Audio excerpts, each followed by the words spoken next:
Hello, welcome back to LING 201, Introduction to Linguistics. I'm your instructor, Brett C. Nelson. So today it will be our second lecture on syntax. We took a week break, but we're going to be returning to the how we analyze sentence structure, sentence and phrase structure by looking at complements and questions in today's lecture.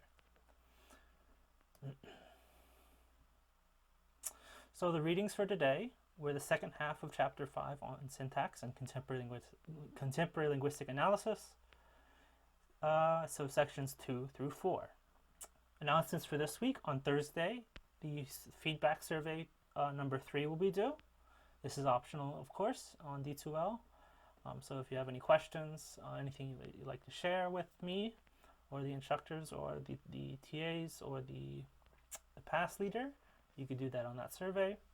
Otherwise, if you just have some time and you'd like to help improve the rest of the course and future offerings of this course, your feedback would be very helpful to do so. But what is mandatory this week is quiz 4, which is due on Friday. This is on syntax, so it has to do with the previous lecture as well as today's lecture, or this week's lecture. But before we get into this week's lecture, I'd like to start with a land acknowledgement. So today we're here learning in the area where the Bow and Elbow rivers meet in southern Alberta, a place known in Blackfoot as Mohkinstsis, which is a name now used to refer to the city of Calgary. This land lies within the territory of Treaty 7, which was signed by this land's stewards, who were representatives of the Blackfoot Confederacy, the Tsuut'ina First Nation, and the Stoney Nakoda. Additionally, this land is home to speakers of Cree and Ktunaxa, as well as members of the Métis Nation of Alberta. I am a newcomer to this land. I come from Wabancha, the land of many tongues at the mouth of the Mississippi, which is a name for the great river of North America. I strive to learn more about the land, its peoples, their languages, and their history every day. At the University of Calgary, I hope to contribute to and continue a journey of transformation and renewal in our ways of knowing, doing, and connecting and being, all with the spirit of truth and reconciliation for continued shared enjoyment of this beautiful place. So the plan for today will be diving further into complements and what kinds of phrases can take that role or position in our trees. So complements, remember, are the sister or the sibling to the head of a phrase. It's an optional sibling, of course, but it is right there next to it in our tree structure. Then we'll be defining the move operation that will allow us to diagram various types of sentences beyond just simple declarative ones. And this will require us to outline the deep and surface structures of syntax. So there's going to be 2 different levels of structure that we'll get into. This will then allow us to talk about the concept of universal grammar and its notion of parametric variation.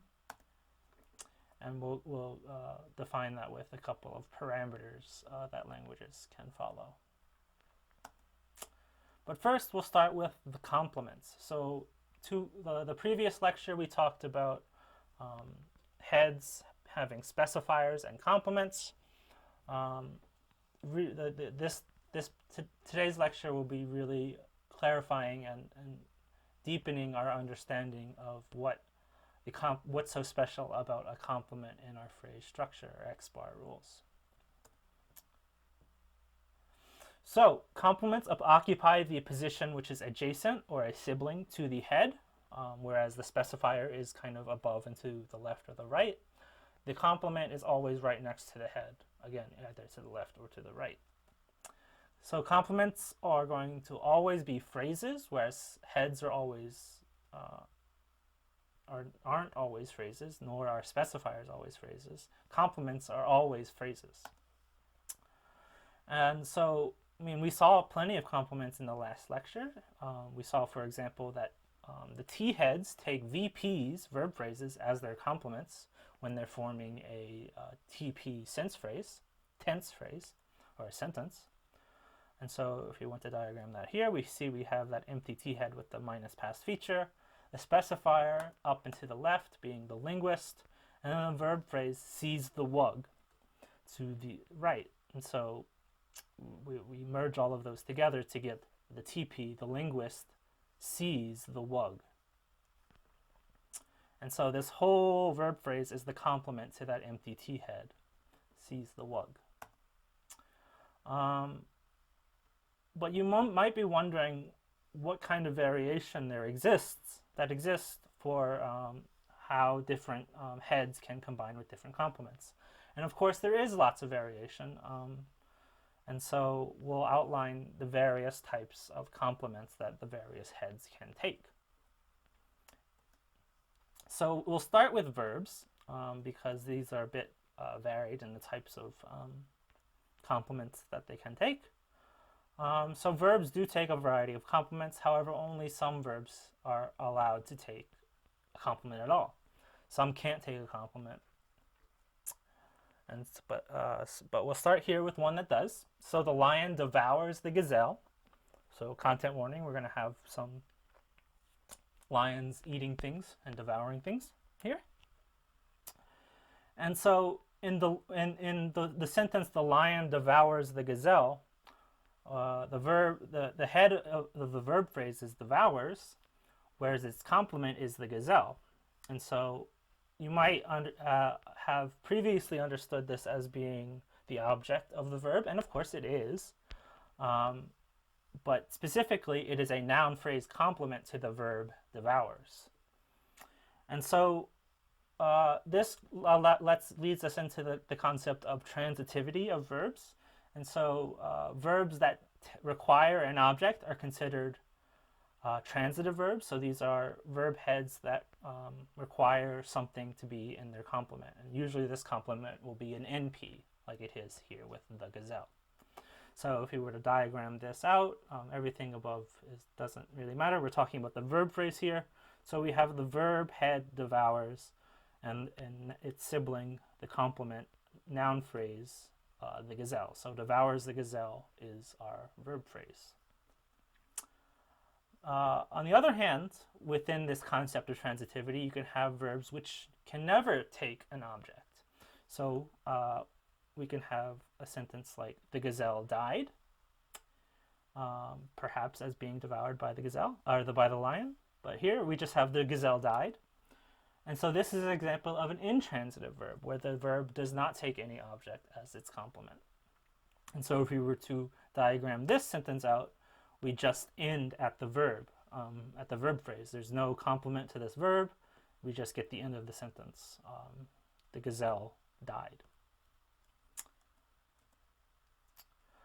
So if you were to try out any object or any complement with this verb died, specifically this verb died, which means to cease living, you will not get a grammatical sentence. And this is because of the transitivity of the verb died. It prohibits any objects or any complements to this verb. So if you were to try the lion died the gazelle, in English this would not work because died is intransitive. So not all verbs fit neatly into one pattern of being transitive or intransitive. In English, some verbs can be both intransitive and transitive. So, for example, we could write or have the sentence, the lion eats, or we could have an object for that eat, the lion eats the gazelle. And if we were to diagram those sentences, they look just like the ones we have above. So the lion eats here looks just like the gazelle died, except for you switching the minus past, or the plus past for minus past. But the verb phrase is identical, of course, except that the head is different. We have eats versus died. And if you were to diagram the lion eats the gazelle, we'd have a similar structure, an identical structure, except for the actual heads. For the lion eats the gazelle versus the lion devours the gazelle. And in fact, those are quite synonymous sentences. They mean essentially the same thing. But we'll talk about synonymy in the future weeks, I think next week. So this allows us, or gives us our way into talking about the various complements that verbs can take. They don't always have to be NPs, But when they are, then you can deal with them being transitive. But again, not all complements of verbs, or not even all complements are noun phrases. They can be, of course, various phrases of various categories. But we did see that many transitive verbs take noun phrases as their direct object complements. We call these direct objects because there's literally nothing in between them. You just get the verb and the noun phrase object directly from that. Whereas other types of objects might have things in between them and they'd be indirect. Some verbs can also take a complement that is an adjective phrase. So we have a sentence, I became smarter. I don't know how, but I did. Smarter, if you were to try out various tests of constituency, you discover that that's an adjective, and so that's ahead of an adjective phrase. I became smarter.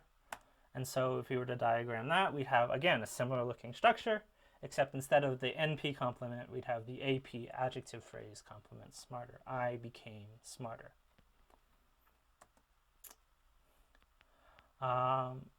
Another type of phrase that can complement verbs is the prepositional phrase. So some verbs take prepositional phrases as their complements.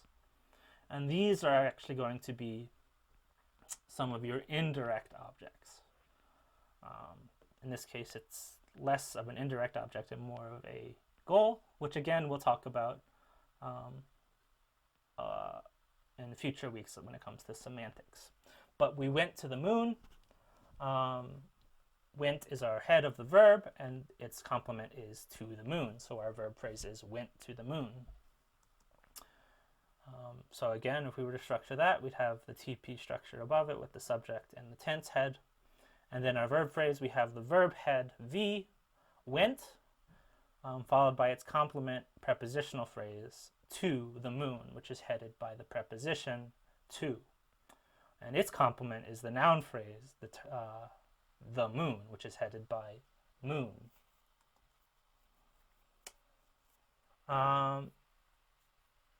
So we've seen noun phrases, we've seen adjective phrases, and we've seen prepositional phrases all complement a verb. But we only ever seen them one at a time. But this is, of course, not the only possibility we have in English, or of course in any language. Some verbs can take multiple complements. So we'll talk about them here.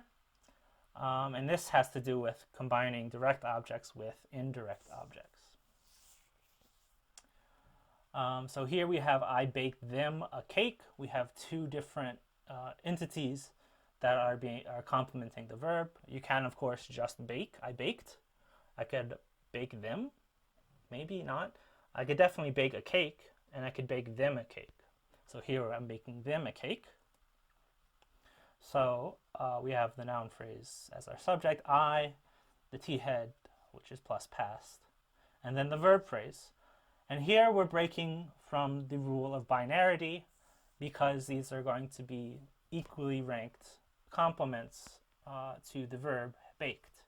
So when you have two complements to a verb, then you have the verb phrase splitting into three different parts. Baked, followed by them, and a cake. So we have two noun phrase complements to the verb baked. One's a pronoun, it's our indirect object, and one is a full noun phrase with a determiner, a cake. For another example, we can combine a noun phrase and a prepositional phrase as our complements to the verb did. And so here we have, again, a similar structure where we have the VP level breaking into three different phrases, or three different nodes, with verb as the head on the left, and then its two complements to the right, the noun phrase surgery, and then the prepositional phrase on a grape, which has a noun phrase within it. So they did surgery on a grape. What did they do? Surgery. Who did they do surgery on? A grape. This, of course, is somewhat of a simplification. If you go on to take more syntax courses, they'll break this down even more to give you more possibilities. But there are, of course, lots of possibilities and lots of different combinations you can do in English and in any language with how complements combine within a verb phrase. But the main takeaway from these slides is that these verbs are sometimes called ditransitive verbs because di meaning there's two, so it's doubly transitive. It takes not only one object but two objects. So bake them a cake. I bake something for someone. I bake them a cake. And indeed, as with really anything we talk about in this course, ditransitive verbs are a topic of lots of analysis within syntactic literature. So that was our complements for verbs. We can move on to other categories of heads. Here we have nouns, our other major lexical category. And so we can start with a generalization that nouns typically only take prepositional phrases as complements within the noun phrase headed by that noun. So for example, the child on a bike, we have child as our head, the specifier the, and then the complement on a bike as the prepositional phrase complementing the child. What kind of child? The child that's on a bike is what this complement is doing for our noun. So if we were to diagram this, we'd have our in-bar level now because we have both a specifier and a complement, but this in-bar connects child up to the NP where it can connect with the determiner the. But what we're focusing on here is our complement, which gives more information about the child. What kind of child? The child on a bike. And so our prepositional phrase is typically going to be our only thing that complements a noun within a noun phrase. But as you can see, within our X-bar schema, it looks almost identical to what are complements for verb phrases. That's because complements share this property of being a sibling to a head within a phrase. For another example, we have a person with a hat. And I mean, if just looking at the colors of these words, we have the specifier determiner a, then the noun person, and then the prepositional phrase with a hat. And so you can imagine this structure looks identical to the structure we just drew for the child on a bike. We have a person with a hat.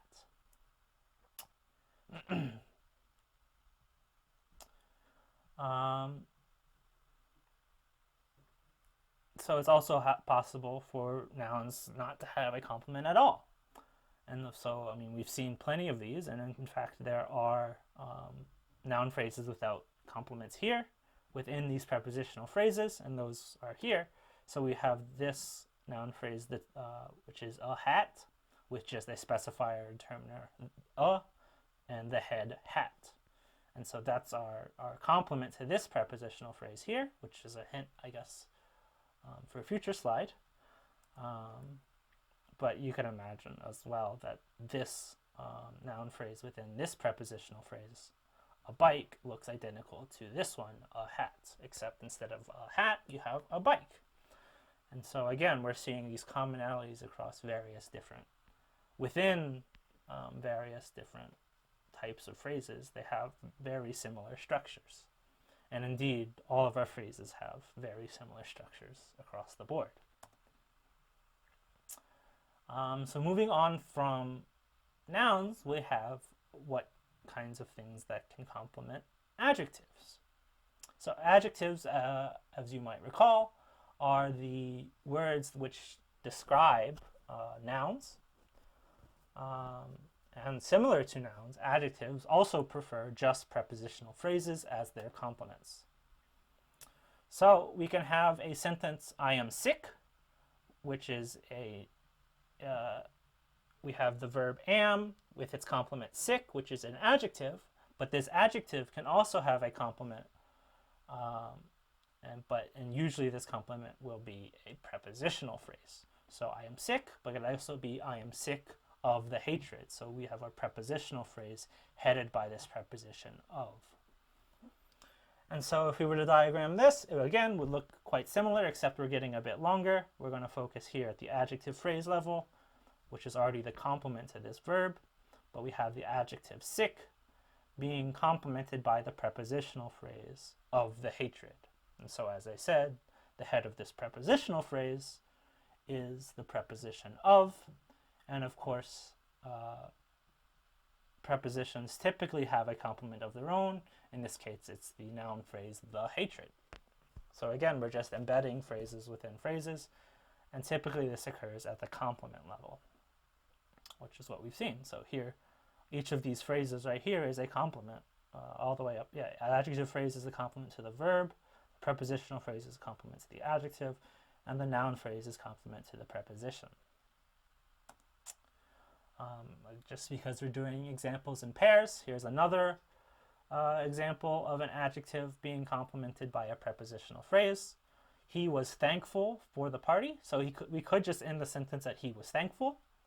But we could also complement the thankful. What is he thankful for? For the party. And so we would diagram this. It would look, again, the structure is identical. You just change the actual heads. So thankful for the party. We have for the party prepositional phrase complementing the adjective of thankful.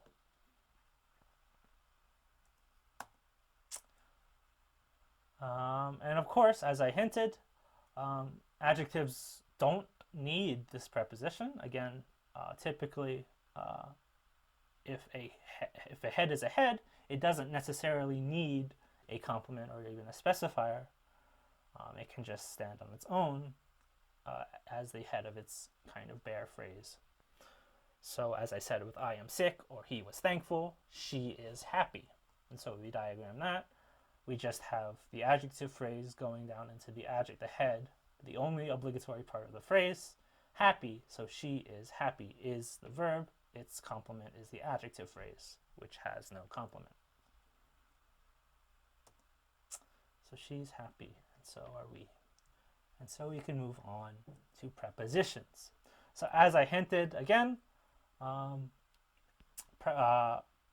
previous slides, prepositions can take complement, and these typically always take a complement. Usually prepositions take noun phrases, as we've seen. So the power is in your mind. So we have this prepositional phrase as the complement to this verb is, but within the prepositional phrase we have the complement, the noun phrase, your mind.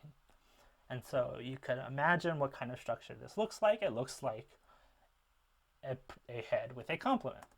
And so here we see here at the bottom with our prepositional phrase headed by the preposition in, we have the complement your mind, which is a complex noun phrase which is headed by mind, but is which is specified by your.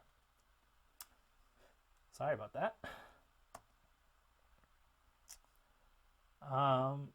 Additionally, prepositional phrases can be complemented by other prepositional phrases.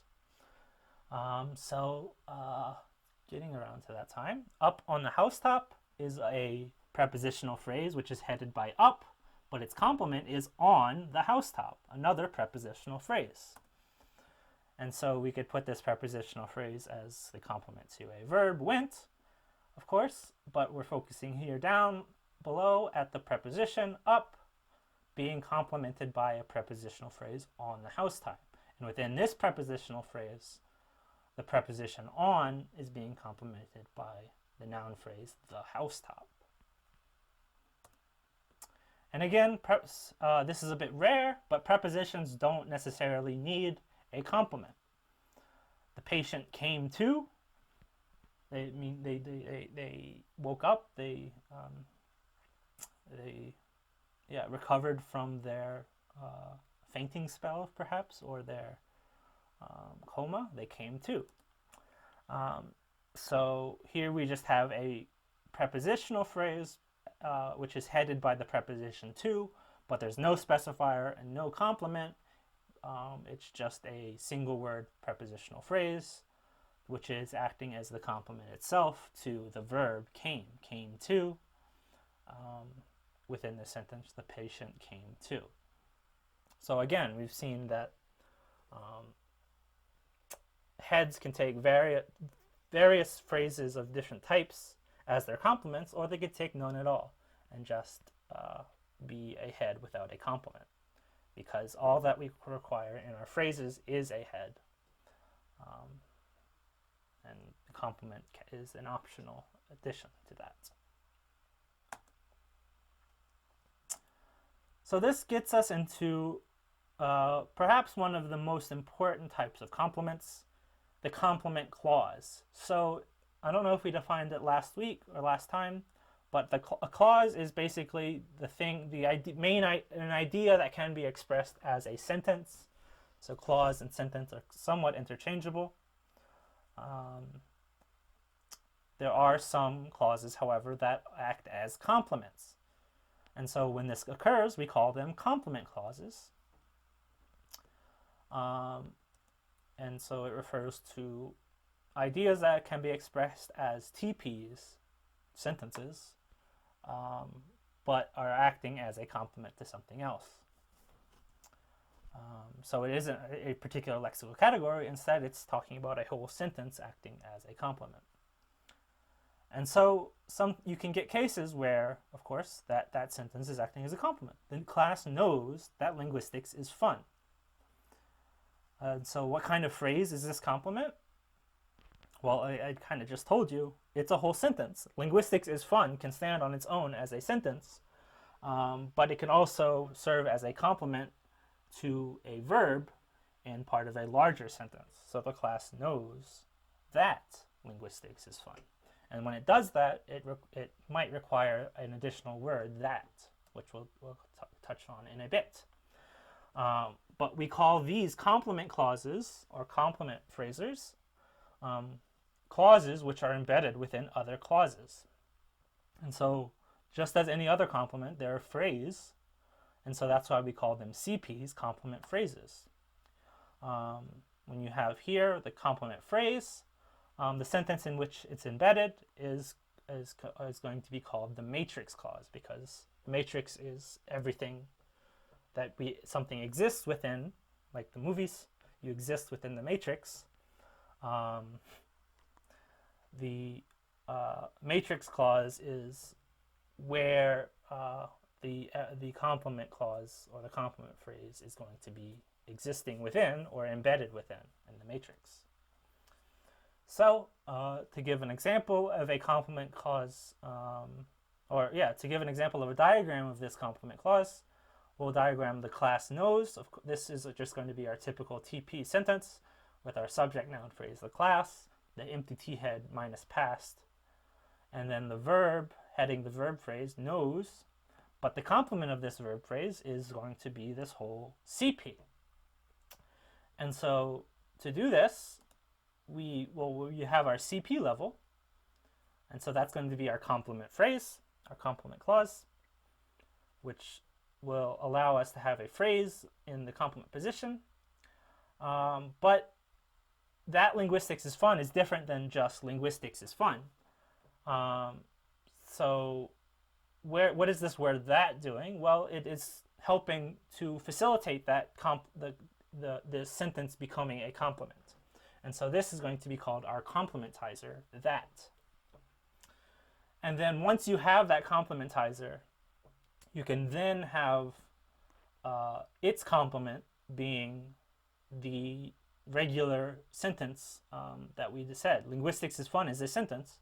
And so here we just have basically what's up here, down here within the CP as a TP. So TP here, TP there. NP here as a specifier, NP specifier here. T bar down into T head minus past here and here. And then our verb phrase for this TP is fun. And so here the complement of this verb is fun as an adjective phrase. but this whole TP is a complement to this complementizer that, and what this complementizer does to this TP is forms it into a complement clause, which allows it to act as a complement to a verb. And so that's what it's doing here with knows. Knows what? Knows that linguistics is fun. And so here is where you get truly infinite sentences, where you can embed complement phrases inside complement phrases, inside complement phrases, inside complement phrases, inside complement phrases, inside complement phrases, inside complement phrases, inside the matrix clause.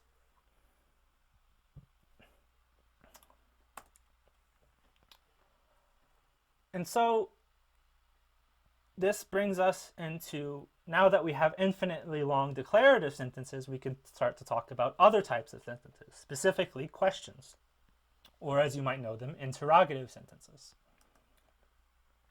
So we saw those simple sentences, which are just a subject, a tense head, and a verb phrase, but you could also have complex sentences where they're coordinated, or sentences that are embedded within other sentences. A question you may have is, what about other types of sentences like a question? You question about a question. So can we diagram questions? Is a sentence that is possible to say. So we have to, of course, it has to be possible to diagram it. And do you know the Muffin Man is another question. We could diagram, and of course they will look similar because similar things have similar structures. But first we have to realize that these questions have statement or declarative counterparts.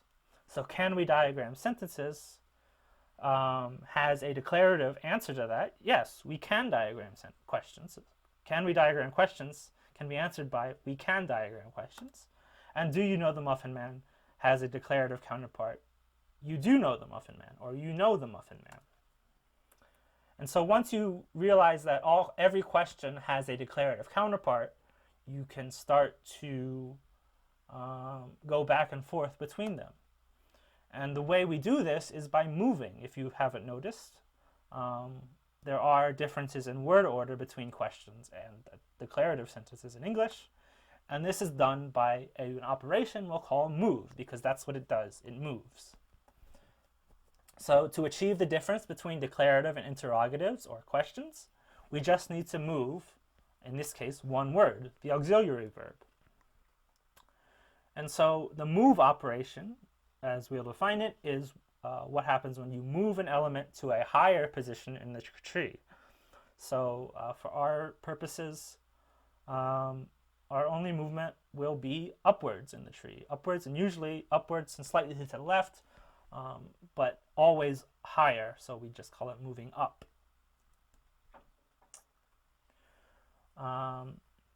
So for yes/no questions, we move the auxiliary verb from where it sits in that T position as the head of the tense phrase, and you move it, well, where can you go up from there? Well, you have the subject, which is usually an NP. Doesn't really go inside the subject, though. Well, what's an open space above T? There isn't one. So where can we move? Well, I mean, we do know that these auxiliary verbs are coming before the subject, so there has to be something before the subject, right? Yeah, so that there is. And so what can we call that? Well, we just saw that some types of sentences, specifically those embedded complement clauses, have a head above them, but in addition to that, they have a specifier for this CP phrase that they can move into. So why should these only have a shell of a complement phrase which has various slots that things can move into? Why shouldn't matrix clauses, which every sentence is a matrix clause, not every sentence is a complement clause, why shouldn't this have that possibility as well of having not only a head above the TP, but a specifier above that head? And so that's what we assume. That every TP actually sits within a CP shell, we'll call it. So the CP shell has a complement head, of course. Every phrase has a head, a complement or a complementizer head, and the TP itself as the complement to that phrase, that head. And so if we were to diagram that, we have, it looks just like your typical X-bar sentence or X-bar phrase structure. You have the CP headed by the C, and its complement to the right, the TP. And for questions, we're going to say that the C head contains another feature. We said the T heads have features. Well, now our C heads have feature. That's going to tell us whether or not we have a question. And if it is a question, we'll say it's plus question. And if it's not a question, we'll say it's minus question. And so if we have a question, it's plus question C, followed by our TP to its right and below it. And when we have this plus Q feature in the C, it tells the TP in its complement that, hey, you're going to have to move your auxiliary up into the TP shell so we know that we're actually a question. And so this is going to be a bit abstract just talking about it, so let's see it in action. If we start with our declarative sentence, we can diagram questions, and we want to turn it into a question. Can we diagram questions? Well, first let's diagram this sentence. We have our subject, noun phrase we, our T, which is the auxiliary can, and then our verb phrase complement diagram questions. And if we assume that every TP sits within a CP shell, then we have a C head up here, this isn't a question, so we'll say it's minus Q, and this is going to be our head of our CP. Now, what if we said, what did we say on the last slide about what plus Q does? Well, if we have a plus Q feature, it allows the auxiliary that exists in a T to move up into the CP shell. And so if we change this sentence into plus Q, we can diagram questions, but we want to say we're asking a question, so we have a plus Q feature. Then it's telling its complement TP that, hey, move your T head up into the complement so we know we're actually a question, other than just this unpronounced Q feature. And so that's what it does. It moves can up into the complement head, and so we'll say this complement head splits into the T head can and that plus Q feature, and it leaves behind there's this lowercase t, which is short for trace, just so in our structure we know that something came from there and it just happened to move upward. That's going to be something we're going to be playing around a lot with. And movement is you always leave a trace because it doesn't just leave it empty. There is something to be interpreted there. If we were to actually read this off, as our brain does, that there is still an auxiliary that's helping out this verb. It just happens to be unpronounced as a trace. Where it is pronounced, however, is in front of or above the whole TP in this C head, this complex C head of a can plus Q. So can we diagram questions? Yes, we just did. So see, that's where that T has moved up into, or the can has moved up into the head of complement phrase and left its trace. So that's how English does yes/no questions.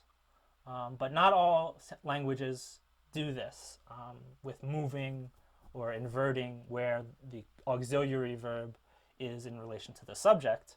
There are, of course, other strategies. And if you speak other languages or you use other languages, you might know that not all languages can kind of swap the order of the subject and that auxiliary verb to form a question. There's other strategies. One of these is a question particle.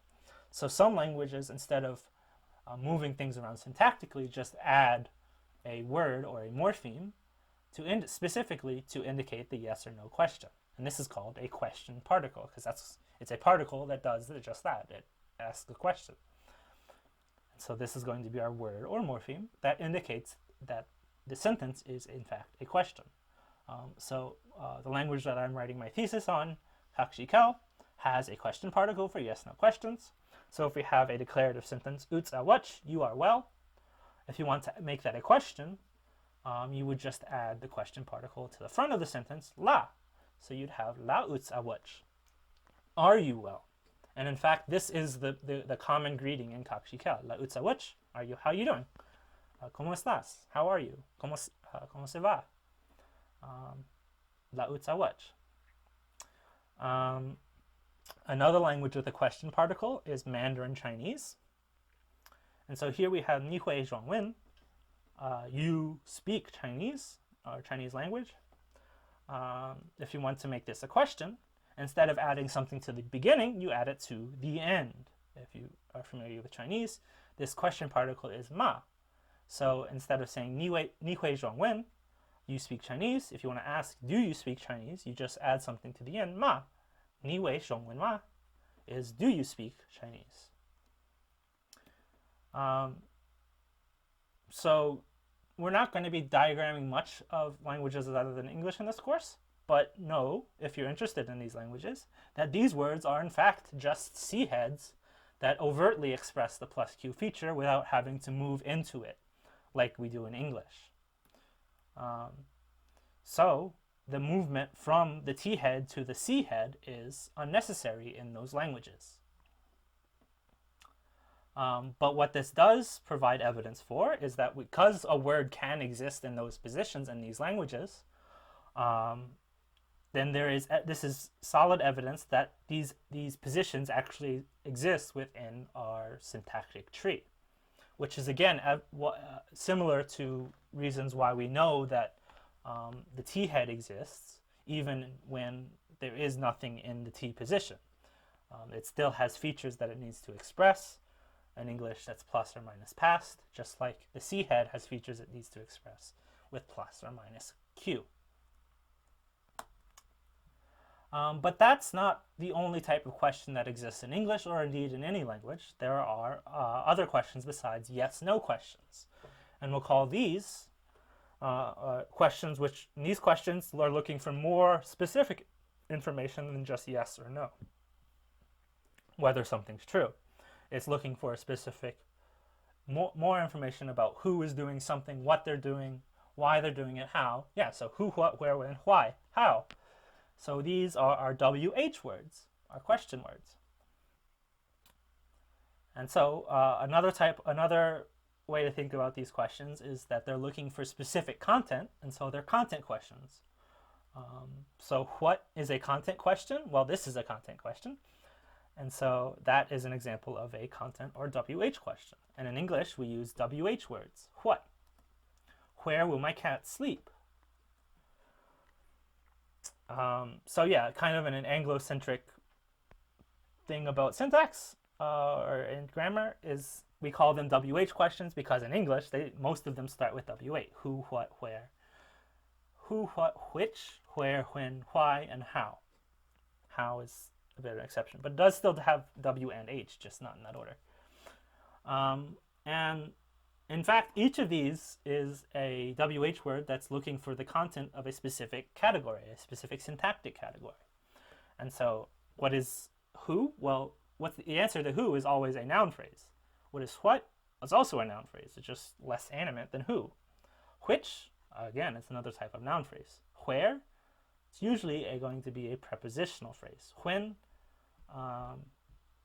depending on whether it's a temporal preposition or a temporal adverb, it could be an adverb or a prepositional phrase. Why? You're getting into bigger, more complex things, probably a TP or a CP, and again with how, TP or a CP. So if we were to answer these questions, again, every question has a declarative counterpart, which typically is the answer. A content question is that, would be the answer to what is a content question. My cats will sleep there as the answer to where will my cat sleep. And so we saw that we can move auxiliary verbs with our yes/no questions, but we're also moving something else here. That is moving up into what and changing that T into a W. And so you're changing from the into hua. that to what.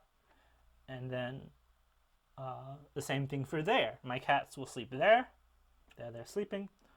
You move there, to the front of the sentence, and it changes from th into wh, where. My cats will sleep there. Where will my cats sleep? My cats will sleep there. And so once you see that, it's going to be hard to unsee, for one. And then you can start to imagine where things are moving around within our content or WH questions.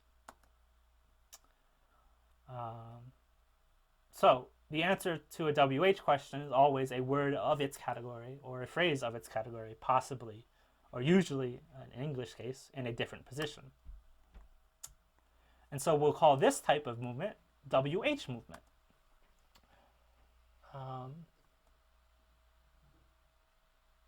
So yeah, we have the parallels between these two sentences, and just like with the yes/no questions, it'll allow us to get from the declarative to the interrogative just by moving something, and in this case, it's the WH words. And if you noticed, for these, not only is the WH word moving, but you have auxiliaries moving as well. So is the second to last word in this sentence. A question content is that. But here, in what is a content question, it is the second, not the second to last. And my cats will sleep there. We have will as the third word in the sentence, between the subject and the verb. But in the question, it moves above the subject, or to the left, but so it's between the WH word and the subject. And so we're getting more and more ideas of what we could possibly do to diagram these sentences. So we're moving, if you can think back, that auxiliary is moving similarly to the yes/no questions to a position above the subject. Well, we just said that in the yes/no question was the complement head. So it's moving auxiliary into C as well. So, but we're seeing that WH words come before that. Well, what's a position that comes before a head in English sentences? Well, we had the complement head, and we have the complement of that complement head being the TP. What's something that can come before that? Well, we could have another shell, but that'd be getting more and more complicated. But we haven't filled that specifier position. Phrases can have a specifier, a head, and a complement. So let's try putting something in the specifier position. The specifier of C, as we'll call it. Thus, if we were to imagine that, the CP shell would look something like this. We have we start with our head, the complement with our feature, our plus or minus Q feature. It's complement the actual sentence. But above that, we have the C bar level, and because we're going to be adding a specifier, we need that C bar level to maintain our binary branching. And so, but sibling to the C bar level, we have our specifier. So what will our specifier of our complement phrase look like? Well, first we have to move things around. So we start with our declarative sentence here. My cats will sleep where? Because that's where the there would go if this were declarative. My cats will sleep there. My cats will sleep where? And so first we will move the auxiliary, as we do with all of our questions, which is why we call this a plus or minus question feature, because all questions will move their auxiliary from the T head into the C head, just like we saw with our yes/no questions. But we also will be moving our question word into the specifier position of the C. So that's where we was empty up here, empty right here, but here we've moved the adjective phrase, or I guess the adverb phrase, from the complement of V at the very end of the sentence all the way up to the top to the specifier of C position. Where will my cat sleep? And so by moving two words, we get from a declarative structure into our surface structure of a question, where will my cat sleep? And so this is how we do WH movement in English. And if I had more time, I'd tell you that not all languages will move things around to do this. Some languages, in fact, will leave the WH word there and just ask a sentence like this: my cats will sleep where? That's a perfectly valid question. If you were to say it in Mandarin Chinese with Mandarin Chinese words, that would be the only way to ask that in Mandarin Chinese. You would have to leave the where there. There's no WH movement up into the CP shell. So, but as you can see, there's a whole lot of movement going on. And if you think back to phonology, it's similar to just all of the potential sound changes that can take place between a phonetic representation level and the phonemic representation level.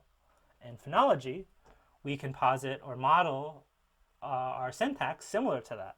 We have before and after states of syntactic structure. One that's at a deeper kind of base level, and the other, the actual level which we pronounce, the surface level. And then that's what we'll be calling them, the deep structure and the surface structure. And so our step-by-step instructions in syntax will be to develop our deep structure and then convert it into surface structure. So our steps for developing the deep structure are going to be merging all of our words into phrases, into bigger and bigger phrases, until we get our deep structure of the sentence. And so this is where we kind of interpret meaning and phrasal relations. So deep meaning, it's closer to the mind, and that's where the mind is processing the semantic meaning of the sentence. And so that's where all of that occurs, at the deep or D structure. And then once that interpretation occurs, then you can move things around to get things into a pronounceable order in the language. So this is where movement, the operation of move, occurs in order to go from the deep structure into the surface or pronounced S structure. And so that's as we said in the first lecture on syntax, we just have two operations in syntax, merge and move. And they apply in this order to go from our words into our deep structure, and our deep structure into our surface structure. But what this means for our diagrams, our syntactic trees, is that deep structure will be our trees before the movement, and the S structure, the surface structure, is the tree after the movement. And so that's what we saw in our previous slides. Over here we have the deep structure, nothing's moved, but over here at the surface structure, the auxiliary is moved and then the WH word is moved. And so we have our deep structure on the left and the surface structure on the right. And this is one of the primary claims of a theory of grammar, which a lot of linguistics follows, is this theory of universal grammar. It's a family of theories, but the central notion is that all human language has a kind of shared structure, and that is that shared structure and the commonalities across all languages is the universal grammar. But within the theory that is universal grammar, there's a notion of deep structure and surface structure, where the deep structure is the abstract similarities across all of the language exist, and then all of the differences that exist across languages happens because we have different movement operations to get to the different surface structures. Of course, this is just a theory. It's not a fact. It's not an observable fact because we can't observe the things that happen inside the mind. They're in deep structure. They're not observable. But there is evidence that this notion within grammatical theory is possible and likely. So all of these similarities across all of the languages at their deep structure has led to the development of the theory of universal grammar. And that's the system of categories that we've talked about in this class: nouns, verbs, adjectives, prepositions, determiners, degree words, all of those syntactic categories, the operations, which we have just move and merge, and the principles of our theory. And so the principles of binary branching that is usually followed by all of the human languages on Earth. And so this theory of universal grammar actually leads to hypotheses about how and why infants are so good at acquiring the language that they're growing up within, and many other hypotheses about acquisition of language. But we still do observe variance across languages at not the deep structure, but the surface structure. And this has to do with parametric variation, another notion within universal grammar. And so if we assume that all languages share their core universal grammar, how do we account for their superficial surface differences? Well, this is the notion of parameters. And so parameters, or parametric variation, the variation of those parameters, are the sets of options that languages can take within the structure of universal grammar that lead to all the different surface level differences that we can observe. And we've seen some of those parameters already. We saw previously the head complement parameter, where heads can either precede their complement or follow their complement. And so this leads to different word orders across languages of the world. So you could have languages that go subject, verb, object, like English, or you could have languages that go subject, object, verb. And if it goes subject, object, verb, then you have what's called the complement preceding the head, because the object is always the complement. And so this is a parameter that languages choose if they were of the choosing sort. I have air quotes here because languages don't typically choose. They just happen to have these one of these two options. They either precede the objects, the heads either precede the complement or follow the complement. So that's called the head complement parameter. But we've also seen today the WH movement parameter, which is whether or not WH words move to the specifier of the CP, or if the WH words don't move at all, like I mentioned with Mandarin, leaving where down below as the complement of the verb. If it takes option A, however, you get something like English, where the WH word does move into the specifier of the CP. So you are here versus where are you? And then Mandarin, as I mentioned, 你在这里 is you are here versus 你在哪 you are where. So there's no movement, you just change the declarative word for the WH word, or the question word, 那. So yeah, those are translation. However, if you were to translate, you'd see the order is different because Chinese doesn't move their WH words. Another parameter we'll talk about today is the V to T movement parameter. And so we have the WH movement parameter. Now we have the V to T movement parameter. This is different than what we talked about with T moving to C, which is, of course, another parameter. V to T has to do with whether verb heads move to the T heads. And we can examine this parameter by comparing two languages which you might be familiar with. These are French and English, the official languages of Canada. So an observation we can make about French sentences is that French adverbs always appear after the verb that they're modifying. And so we have a sentence like je mange souvent, I eat often, but you can't say je souvent mange. But in English you can say I eat often or I often eat. So yeah, English adverbs typically appear before the verb, which implies more of a specifier position. I always work versus I work always. One of these might be a bit more natural. I always work is probably going to be a bit more natural, but you can do both.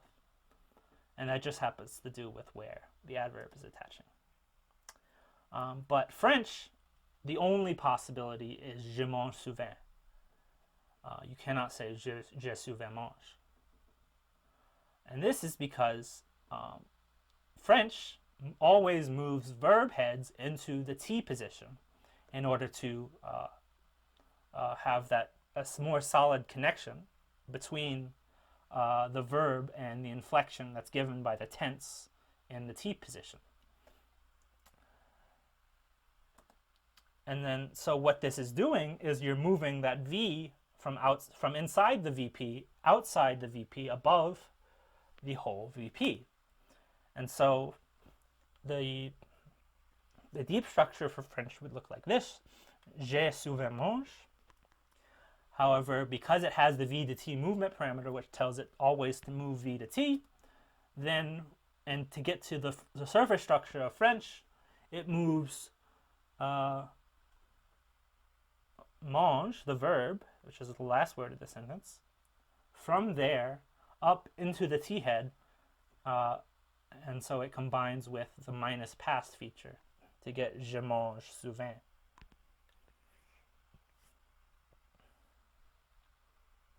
Whereas English doesn't do this.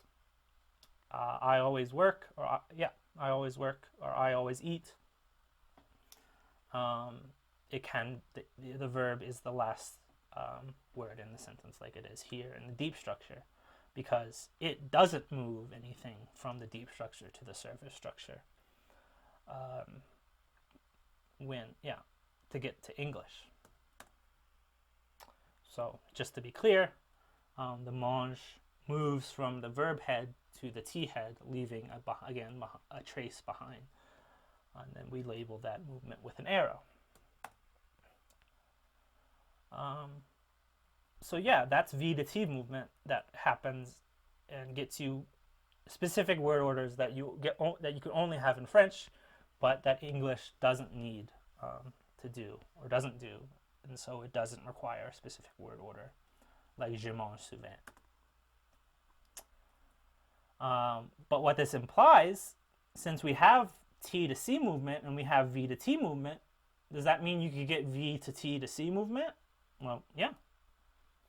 And so this will be our final tree for our syntax lectures. So English does verb raising with auxiliary verbs. So the cats already have eaten is a valid and grammatical sentence in English, but so is the cats have already eaten. And so specifically, auxiliary verbs are the only verbs that participate in V to T movement in English. But other lexical verbs, we'll call them, like eat, do not participate in V to T movement. And this will go on to explain why we get auxiliaries appearing in C position above the subject in questions, because they start in the V position, move to T, and then because it's a question, they move to C, as all tense heads do in questions. So we start with our declarative sentence, the cats have already eaten, and then we can produce the question form of that, have the cats already eaten, where the auxiliary verb has moved from the T position up above the subject to the C position. And so if we were to diagram that, and of course we were going to diagram that as we said we'd have a tree on this slide, we start with our declarative sentence, our deep structure, we'll call it.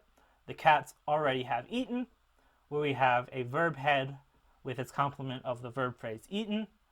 Have, as the auxiliary verb, moves to complete auxiliary V to T movement in English. So we get the cats have already eaten.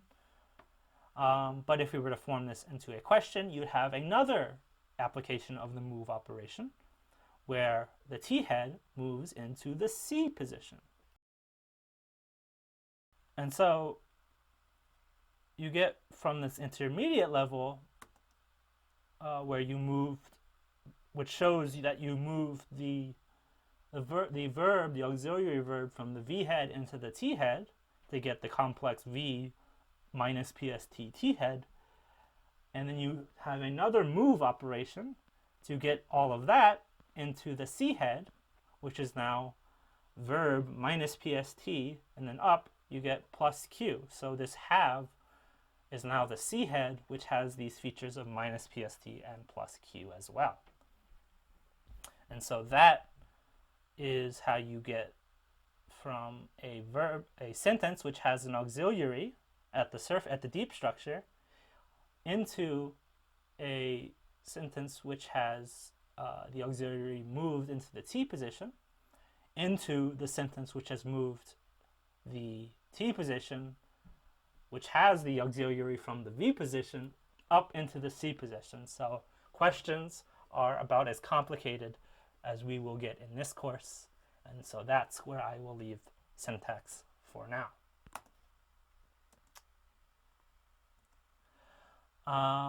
So yeah, that does it for syntax and does it for today's lecture. I'll leave you with these announcements happening this week. On Thursday, your optional feedback survey number 3 will be due through D2L. I outlined the reasons why you should do that at the beginning of class.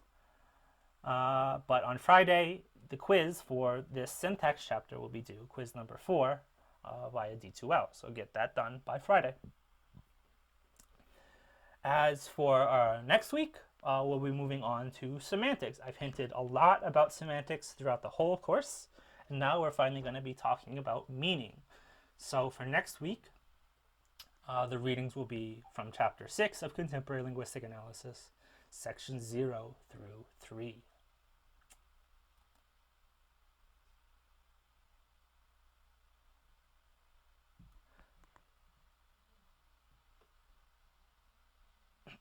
So that does it for today.